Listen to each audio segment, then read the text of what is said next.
selamat datang di video channel aku. Bagi yang baru pertama kali mampir ke channel ini, aku perkenalkan diri dulu ya. Namaku Suci, seorang ibu rumah tangga yang hobi menulis di jurnal atau di planner.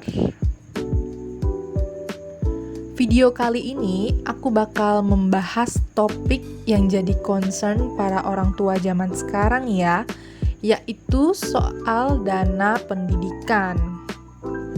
Moms, pasti di antara kalian ada yang sama nih seperti aku, bingung bagaimana cara mempersiapkan dana pendidikan untuk si kecil.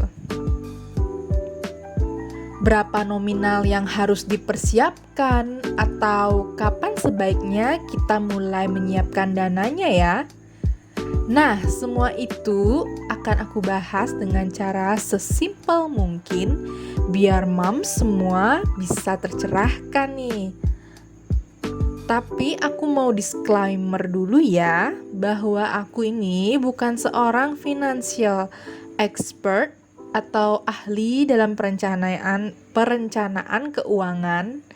Nah, di sini aku membagikan wawasan yang aku punya sebagai orang tua yang juga sedang mempersiapkan masa depan untuk buah hati tercinta nih, Mams.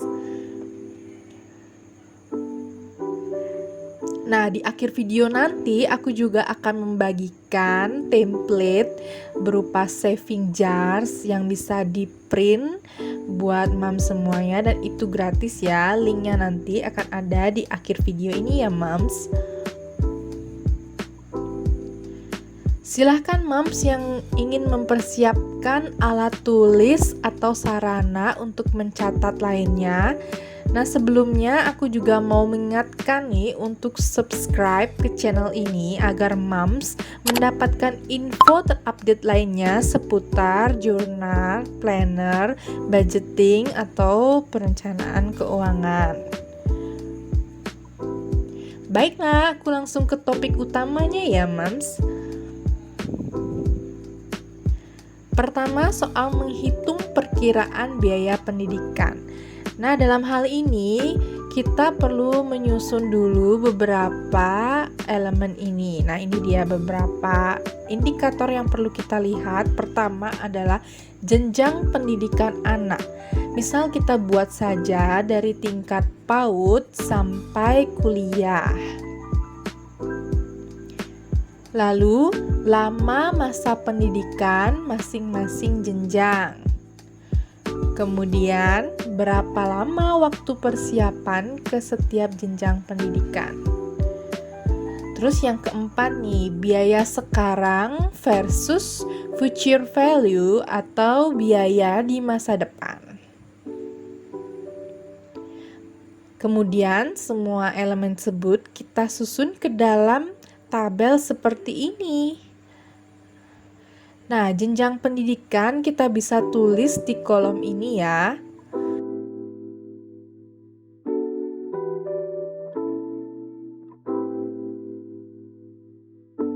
Dan lama masa pendidikan ditulis di kolom sebelahnya. Sekarang, berapa lama waktu persiapan ke setiap jenjang pendidikan? Nah, itu berbeda-beda ya tiap anak. Aku contohkan nih, anakku sekarang usianya baru 1,5 tahun. Nah, jenjang PAUD perkiraan nih di usia dia yang keempat alias sekitar 2 tahun lagi dari sekarang. Artinya aku masih punya waktu 2 tahun nih untuk mempersiapkan biaya PAUD-nya saja. Nah, lanjut ke kolom sebelahnya, yaitu biaya sekarang. Di sini PR ya bagi Moms semuanya untuk inisiatif sendiri nih, cari tahu berapa biaya di sekolah yang kalian incar atau di sekolah yang kalian inginkan untuk para buah hati nanti, tempat mereka menimba ilmu. Nah, entah itu sekolahnya swasta atau negeri, Moms bisa tentukan itu dari sekarang ya. Kalau saran aku sebaiknya persiapkan kemungkinan biaya sekolah dengan budget termahal ya. Itu biasanya biaya yang paling mahal itu ada di sekolah swasta. Nah, itu pun sekolah swasta itu bisa beda-beda ya Mams ya. Ada yang swasta yang agak affordable biayanya, ada juga yang swasta yang luar biasa ya untuk biaya sekolahnya. Nah, di sini aku udah dapat nih gambaran biaya untuk PAUD dan TK Islam yang ada di daerahku ya. Nah, yaitu angkanya seperti ini, Mams. Ini sebelumnya aku ada salah tulis ya, harusnya di sini tulisannya itu 2 tahun dari sekarang, bukan 4 tahun. Nah, Mams tentunya juga bingung ya, ini tuh biaya pangkalnya saja atau sudah termasuk SPP? Untuk SPP bulanannya nanti aku akan alokasikan dari budget bulanan sewaktu anakku sudah mulai sekolah ya Mams. Jadi ini biaya pangkalnya saja nih, belum termasuk SPP-nya. Tapi bagi kalian yang mau memasukkan SPP ke dalam dana yang direncanakan ini juga boleh kok Mams. Nah, malah itu lebih bagus ya. Tapi balik lagi dengan kemampuan kita dalam menabung nantinya, apakah bisa untuk mengejar target tersebut atau enggak. Selanjutnya, future value atau biaya di masa depan. Kenapa sih kita harus menghitung biaya di waktu yang akan datang? Nah, karena setiap tahunnya terjadi kenaikan harga barang atau jasa yang disebut dengan inflasi. Dalam rumus menghitung future value, biasanya digunakan persentase inflasi sebesar 10%. Nah, artinya tiap tahun nih Mams, biaya pendidikan akan naik sebesar 10% dari biaya sebelumnya. Di sini balik lagi menghitung biaya jenjang PAUD. Anakku akan sekolah di PAUD 2 tahun lagi, itu artinya biaya pendidikan anakku nanti menjadi sekian nih ya Mams. Jadi perhitungannya seperti ini. Di jenjang TK itu biayanya ternyata hampir sama dengan PAUD tadi ya. Jadi aku akan samakan saja perhitungannya. Nanti bedanya itu di future value-nya saja ya. Karena anakku akan sekolah TK-nya itu di usia 5 tahun atau sekitar 3 tahun lagi dari sekarang. Lanjut ke jenjang SD ya, lama sekolahnya itu kan 6 tahun. Di sini aku dapatkan info mengenai uang pangkal, pendaftaran, plus seragam itu sebesar sekian. Sedangkan untuk SPP untuk 1 tahun pertama saja sebesar sekian per tahun. Jadi total biaya yang diperlukan yaitu seperti ini Mams.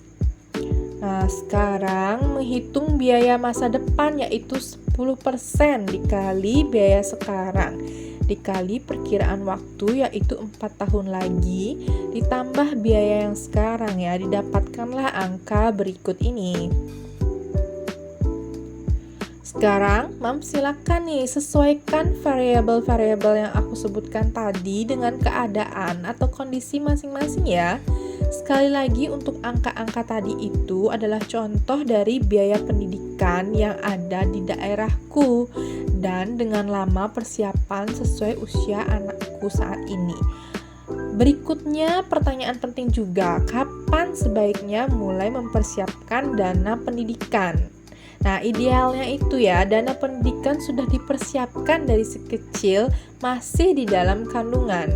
Atau bahkan ada pula orang tua yang sudah gerak cepat nih menabung sebelum merencanakan memiliki buah hati.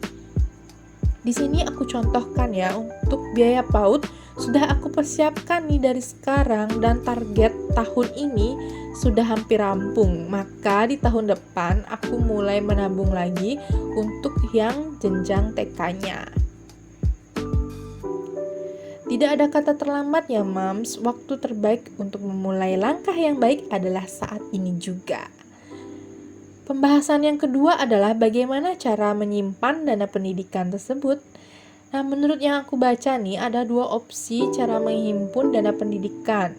Pertama adalah menabung konvensional dan yang kedua adalah investasi. Kekurangan atau kelebihan masing-masing cara silakan Moms cari tahu langsung ya di sumber bacaan atau tontonan yang ada di berbagai platform atau sumber media. Di sini aku akan membahas cara yang akan aku pilih, yaitu dengan menyimpan dana pendidikan anakku di rekening investasi. Beruntungnya kita sekarang ada banyak pilihan instrumen investasi yang bisa dipilih, mulai dari reksadana, saham, emas, hingga properti. Untuk aku sendiri lebih mengerucut pada investasi reksadana. Untuk cara menabung di reksadana akan aku hadirkan di video selanjutnya. Jadi buat Moms yang ingin tahu lebih jauh soal reksadana, silahkan subscribe ya ke channel aku biar nggak ketinggalan update video selanjutnya. Nah, spesial buat Moms yang udah nonton videoku sampai habis nih, aku berikan special gift berupa template saving jar yang bisa Moms print atau isi secara digital. Linknya itu sebagai berikut ini. Terima kasih sudah menonton. Semoga penjelasan dari aku tadi itu bermanfaat ya, dan sampai jumpa di video selanjutnya. Have a nice day.